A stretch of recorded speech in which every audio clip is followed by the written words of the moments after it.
थोड़ी ही देर में हम किमसार की ओर बढ़ रहे थे। ये गांव पहाड़ की चोटी पर बसा हुआ है और निस्संदेह इस क्षेत्र के सबसे सुंदर गांवों में से एक है। दोनों ओर फैले समतल खेत और बीच से गुजरती सड़क, दृश्य वाकई अद्भुत था। स्वागत है आपका प्रकृति और पहाड़ों की खूबसूरती से भरे एक नए व्लॉग में। आज के इस व्लॉग में हम कोडिया किमसार मोटर मार्ग को एक्सप्लोर करने वाले हैं। एक ऐसा सफर जो रोमांच और खूबसूरती से भरपूर है। आपकी राय हमें जरूर बताइए। कमेंट बॉक्स में अपने विचार साझा करें और बताइए कि आपको यह सफर कैसा लगा। ऋषिकेश बैराज से लेकर धारकोट गांव तक का वो रास्ता जो उत्तराखंड के शांत और खूबसूरत यमकेश्वर ब्लॉक में पड़ता है, यह सिर्फ एक सड़क का सफर नहीं है, बल्कि उन लोगों की कहानी है जो इसी सड़क के किनारे अपना जीवन बुनते हैं। इस यात्रा में हम देखेंगे कैसे ये पहाड़ी रास्ते गांवों से और गांव लोगों के सपनों से जुड़ते हैं। चलिए शुरू करते हैं। यह है ऋषिकेश या पशुलोक बैराज, गंगा नदी पर ऋषिकेश के दक्षिणी छोर पर बना एक अद्भुत इंजीनियरिंग चमत्कार। वर्ष 1973 से 74 में निर्मित यह बैराज गंगा की प्रबल धारा को मोड़कर बिजली और सिंचाई दोनों के लिए जीवन रेखा बन चुका है। लगभग 320 मीटर लंबा यह बांध अपने भीतर 4 कैप्लन टरबाइन यूनिटों को समेटे हुए है, जिनसे प्रतिवर्ष लगभग 144 मेगावाट स्वच्छ जल विद्युत ऊर्जा का उत्पादन होता है। इसी बैराज से निकलने वाली नहर करीब 14 किलोमीटर लंबा सफर तय करते हुए चिल्ला पावर प्लांट तक पहुंचती है, जहां बहते जल की शक्ति को रोशनी में बदल दिया जाता है। यह पूरी व्यवस्था रन ऑफ द रिवर प्रणाली पर आधारित है, जहां न कोई विशाल झील है, न बांध के पीछे ठहरा हुआ जल, बस बहती हुई गंगा की वही प्राचीन जीवंत धारा जो सदियों से जीवन देती आई है, अब ऊर्जा भी दे रही है। अब हम बैराज से आगे निकल चुके हैं और चल पड़े हैं उसी नहर के किनारे जो बैराज पुल से कोडिया को जोड़ती है, जहां हर मोड़ पर गंगा के जल का सौंदर्य अपने अलग रंग दिखाता है। नीले आसमान के नीचे हरियाली से घिरी ये नहर जैसे शांत बहाव में कोई कहानी कह रही हो। जगह जगह वन विभाग ने यहाँ लोगों की सुरक्षा और जागरूकता के लिए बोर्ड लगाए हैं, जिन पर लिखा है कि नहर में नहाने या उतरने की कोशिश न करें, ये खतरनाक क्षेत्र है। ये चेतावनी केवल एक बोर्ड नहीं, बल्कि उस नदी की गहराई का एहसास है, जो जितनी सुंदर दिखती है उतनी ही शक्तिशाली भी है। अब हम पहुंच चुके हैं बीन नदी के पास। सामान्य समय में यह नदी शांत और स्थिर बहती है, मानो हर साल की कहानी वही पुरानी शांति लिए हुए हों। लेकिन जैसे ही बारिश का मौसम आता है, यह नदी अपना रौद्र रूप दिखाती है। पानी की तेज धारा सड़क को पूरी तरह ढक देती है और गांवों को शहर से जोड़ने वाली जीवन रेखा टूट जाती है। लगभग 100 से अधिक गांवों के लोगों के मॉनसून के 3 महीने बिना सड़क संपर्क के गुजरते हैं, अपने संघर्ष, अपनी जिंदगी की छोटी छोटी जरूरतों के साथ। वर्षों से ये लोग एक पुल की मांग करते आ रहे हैं, ताकि ये मार्ग कभी अवरुद्ध ना हो, ताकि उनके गांव शहर से जुड़े रहें। कागजों में बजट स्वीकृत हो चुका है, पर धरातल पर अब तक कोई निर्माण नहीं हुआ। यह सिर्फ एक पुल की कहानी नहीं है, ये उन गांवों के लोगों की उम्मीद, उनका धैर्य और उनकी रोजमर्रा की जद्दोजहद की कहानी है, जो हर वर्ष मॉनसून में दोहराई जाती है और न जाने कब तक दोहराई जाएगी।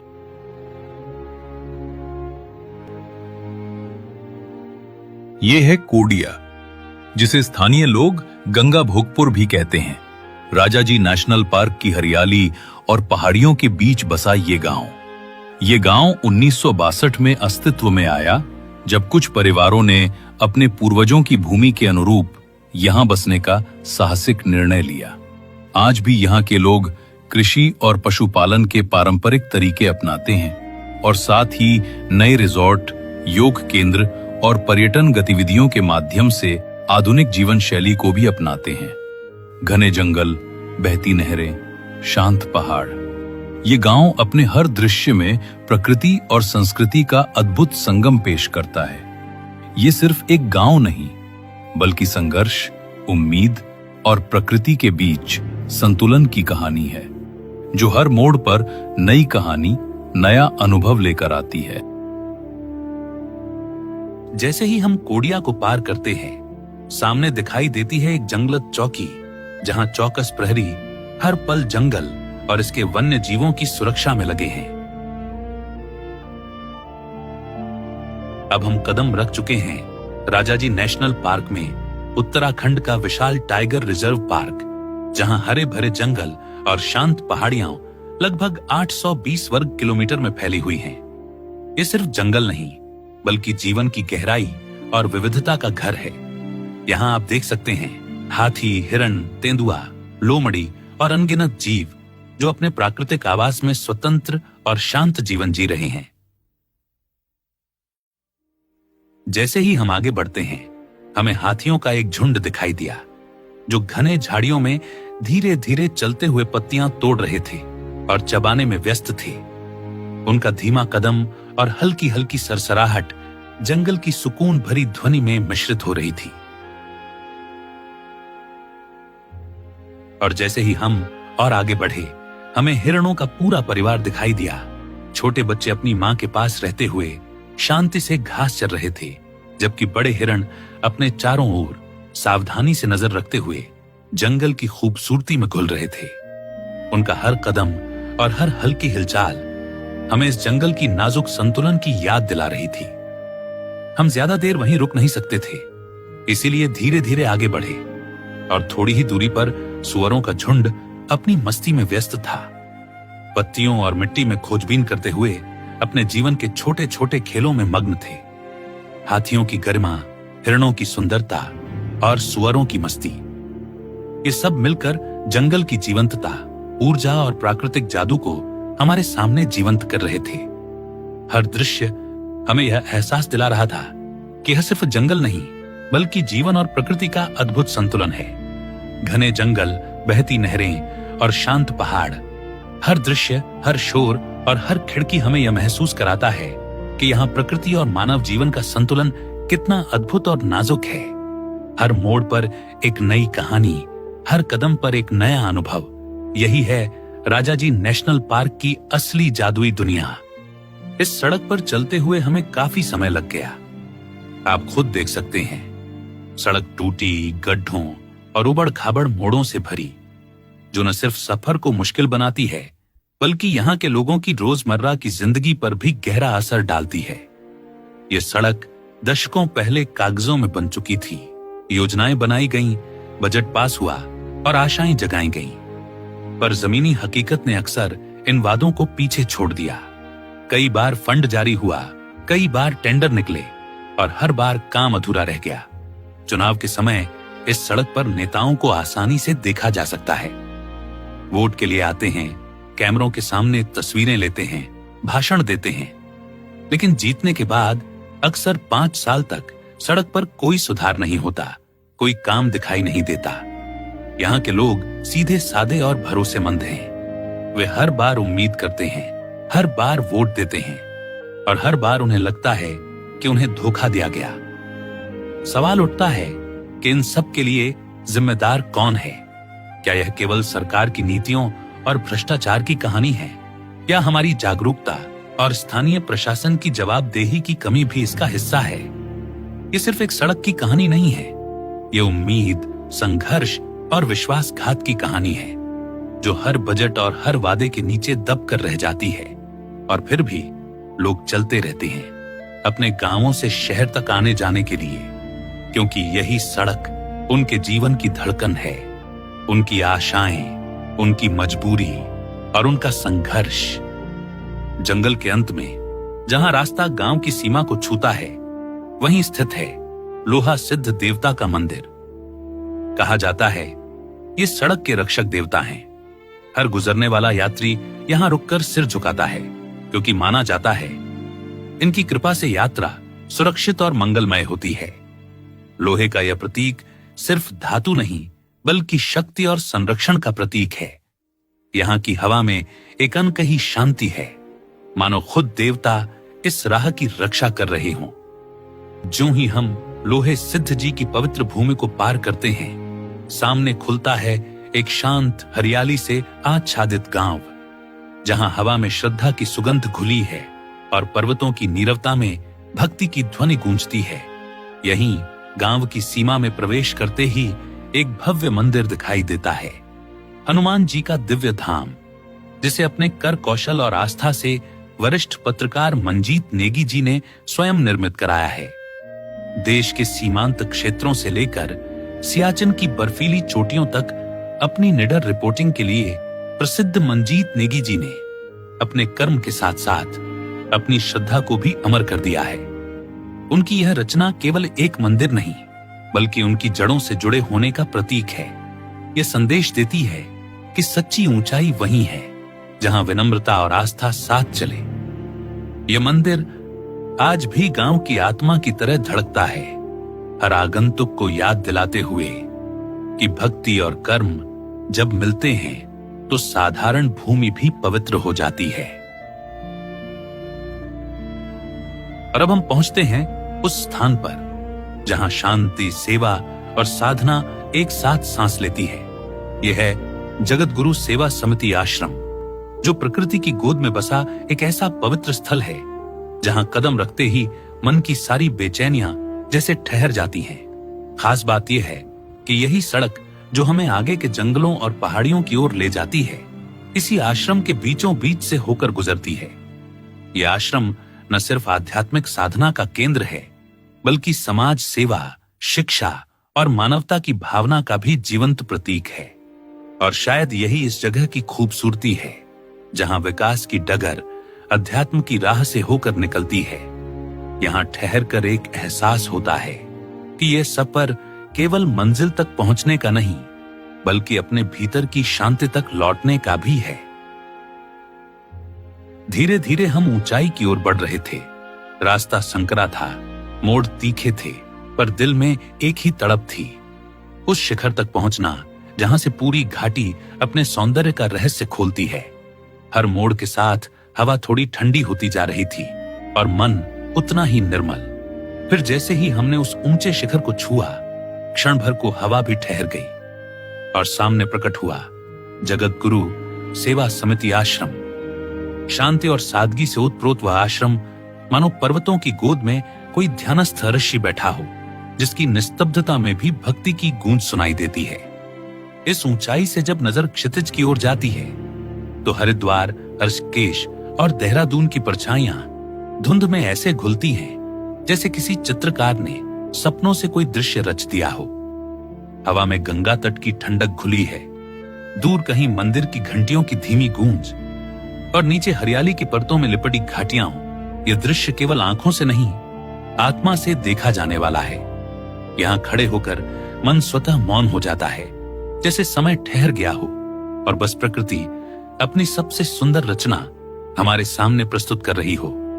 तो आइए एक पल ठहरिए, गहरी सांस लीजिए और इस दिव्य दृश्य को अपने भीतर उतरने दीजिए, क्योंकि ऐसे क्षण जीवन में बहुत कम आते हैं जो हमें याद दिलाते हैं कि सच्ची यात्रा बाहर नहीं, भीतर होती है। यहां इस ऊंचाई पर कुछ क्षण ठहरने के बाद लगभग 10 मिनट की उस दिव्य निस्तब्धता में डूबकर हम फिर आगे की यात्रा पर निकल पड़े। सड़क धीरे धीरे पहाड़ी ढलानों के बीच घूमती है और कुछ ही देर में सामने आता है तल्ला बनास गांव, पर्वतीय अंचल का एक छोटा सा लेकिन जीवंत गांव, जहां हर घर मानो किसी चित्रकार की कूची से बना हो। पत्थरों की दीवारें, स्लेट की छतें और दरवाजों पर खिले गेंदा के फूल, ये सब मिलकर एक शांत आत्मीय दृश्य रचते हैं। तल्ला बनास का बाजार छोटा है लेकिन जीवन से भरा हुआ। यहाँ लोग मुस्कान के साथ आपका स्वागत करते हैं। चाय की दुकान से उठती भाप में और ताजी मिट्टी की खुशबू में एक अपनापन बसता है। हमने इस छोटी सी मार्केट को कुछ ही सेकंड में पार कर लिया, पर पीछे रह गई उसकी वह सादगी जो लंबे समय तक मन में गूंजती रही। यहाँ की हवा में पहाड़ों की ठंडक है और दिलों में गर्मजोशी। शायद यही संतुलन पहाड़ी जीवन की असली पहचान है। यह है कांडा खाल, इस क्षेत्र की सबसे प्रसिद्ध और जीवंत मार्केट। पहाड़ों की गोद में बसी यह जगह स्थानीय जीवन की धड़कन कही जा सकती है। सुबह होते ही यहाँ चहल पहल शुरू हो जाती है। दुकानों की कतारें, लोगों की आवाजें और मसालों की खुशबू माहौल को जीवंत बना देती हैं। यहाँ आपको हर जरूरत की चीज मिलती है, सुई से लेकर सब्बल तक। लोग यहाँ खरीदारी करते हैं, बातें करते हैं और अक्सर रुककर स्वादिष्ट पहाड़ी खाना भी खाते हैं। कांडा खाल सिर्फ एक बाजार नहीं बल्कि एक ठहराव है। जहां व्यापार के साथ साथ अपनापन और पहाड़ी संस्कृति की गर्माहट भी महसूस होती है। हम आगे बढ़ते गए। हमारी मंजिल अभी दूर थी, पर रास्ते का हर मोड़ एक नया अनुभव दे रहा था। पहाड़ों की गोद में बसे छोटे छोटे गांव रास्ते से झांकते नजर आ रहे थे। कुछ गांव तो सड़क से 1-2 किलोमीटर थे, जैसे भूमियां की सार आदि। दूर ढलानों पर फैले खेत, घरों की छतों से उठता धुआं और पहाड़ी हवा की ठंडक, ये सब मिलकर एक शांत और सुंदर दृश्य बना रहे थे। मगर हम सड़क के किनारे चल रहे थे, इसीलिए अपने कैमरे में केवल वही दृश्य कैद कर पा रहे थे जो सामने नजर आ रहे थे। यात्रा के हर कदम के साथ मन में एक ही भाव था, अभी और आगे जाना है, क्योंकि हमारी मंजिल हमें पुकार रही थी। हमने रास्ते में कुछ और गांवों को पार किया, जैसे मल्ला बनास। अफसोस की बात है कि गलती से हम उन्हें अपने कैमरे में कैद नहीं कर पाए। अब गलती की कोई गुंजाइश नहीं थी, समय कम था, इसीलिए हम आगे बढ़ते गए, चारों ओर फैले सुंदर और मनमोहक दृश्यों के साथ। थोड़ी ही देर में हम किमसार की ओर बढ़ रहे थे। ये गांव पहाड़ की चोटी पर बसा हुआ है और निस्संदेह इस क्षेत्र के सबसे सुंदर गांवों में से एक है। दोनों ओर फैले समतल खेत और बीच से गुजरती सड़क, दृश्य वाकई अद्भुत था। मुझे व्यक्तिगत रूप से ये गांव इस पूरे क्षेत्र में सबसे अधिक पसंद आया। यहाँ की प्राकृतिक सुंदरता और खुला विस्तार मन को शांति देता है। आने वाले समय में यहाँ एक अच्छी बाजार विकसित होने की पूरी संभावना है, जो न केवल आसपास के गांवों के लिए सुविधा लाएगी, बल्कि स्थानीय युवाओं को रोजगार के अवसर भी प्रदान करेगी। हम आगे बढ़ते गए। हमारी मंजिल अभी दूर थी, पर रास्ते का हर मोड़ एक नया अनुभव दे रहा था। किमसार से लगभग 1 किलोमीटर आगे हम पहुंचे ग्राम सभा रामजीवाला। ये गांव भी एक सुंदर स्थान पर बसा है और प्राकृतिक सौंदर्य से परिपूर्ण है। चारों ओर हरियाली, खेतों की कतारें और पहाड़ों की नीची ऊंची ढलानें इसे और भी मनोहारी बना रही थीं। गांव के दोनों ओर फैले समतल खेत और बीच से गुजरती सड़क इस क्षेत्र की प्राकृतिक सुंदरता को और भी बढ़ा देती है। गांव के निवासी मुख्य रूप से कृषि पर निर्भर हैं और यहाँ की संस्कृति में पारंपरिक पर्व, मेलों और धार्मिक अनुष्ठानों का विशेष महत्व है। ये गांव केवल एक स्थल नहीं, बल्कि इस क्षेत्र की धरोहर, संस्कृति और प्राकृतिक सौंदर्य का जीवंत उदाहरण है। रामजीवाला को पार करने के बाद हम अपनी मंजिल के करीब पहुंच चुके थे। हमारी मंजिल थी धारकोट गांव। रामजीवाला से लगभग 5 किलोमीटर आगे धीरे धीरे यह गांव हमारे सामने दिखाई देने लगा। धारकोट यमकेश्वर ब्लॉक में स्थित है और प्राकृतिक सौंदर्य से परिपूर्ण एक छोटा लेकिन महत्वपूर्ण गांव है। सेंसस 2011 धरकोट विलेज उत्तराखंड के अनुसार धारकोट गांव की जनसंख्या लगभग 443 है, जिसमें 124 परिवार निवास करते हैं। यहाँ की लिंगानुपात दर 1272 है, जो राज्य औसत से अधिक है। गांव में साक्षरता दर 70.38% है, जिसमें पुरुषों की साक्षरता 93.9% और महिलाओं की 65.33% है।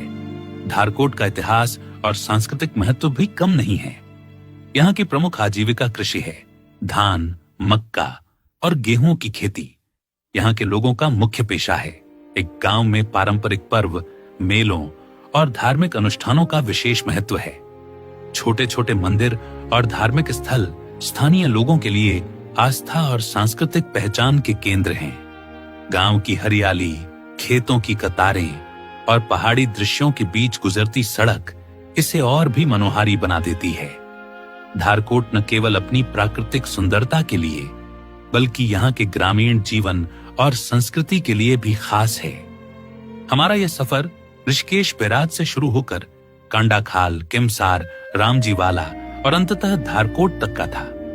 रास्ते की कठिनाइयां, ऊबड़ खाबड़ सड़कें और सुविधाओं की कमी हमारे अनुभव का हिस्सा थी, लेकिन इन गांवों के लोगों की जिंदा दिली और मेहनत ने हर कठिनाई को आसान बना दिया। यहाँ के लोग मेहनती, जिंदा दिल और अपने परिश्रम से इस क्षेत्र को जीवंत बनाए हुए हैं। लेकिन दुर्भाग्यवश सरकारी ध्यान और सुविधाओं की कमी उन्हें पीछे छोड़ रही है। सड़कें टूटी हुई हैं, विकास सीमित है और इसी वजह से लोग पलायन कर रहे हैं, अपनी जमीनें बेच रहे हैं और बेहतर अवसरों की तलाश में बाहर जा रहे हैं। सरकार और नेता यदि इस क्षेत्र की तरफ समय रहते ध्यान दें, उचित विकास और संसाधनों की उपलब्धता सुनिश्चित करें, तो यहाँ के लोग अपने गांव में ही सुरक्षित और खुशहाल जीवन जी सकते हैं। यही नहीं, ये उत्तराखंड की संस्कृति और ग्रामीण जीवन को भी बचाए रखेगा।